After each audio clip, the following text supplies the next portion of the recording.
Andrea, og tinuod nga Hudiyo mao ang tao nga nagabag-o sa iyang kinabuhi pinaagi sa tabang sa Espiritu Santo, og dili tungod kay tinuli sila sumala sa kasuguan og sa tao nga sama niini ginadaig sa Dios bisan sila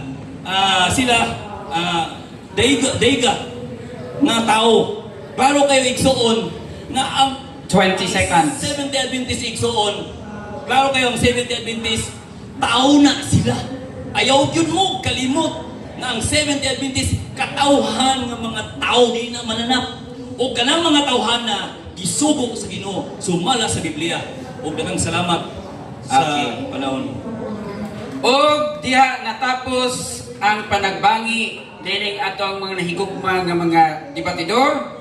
Ubos sa tema nga nagkanayon nga ang Seventh-day Adventist ana ay otoridad sa pagpatuman sa adlaw nga ipapahulay sumala lamang sa Biblia.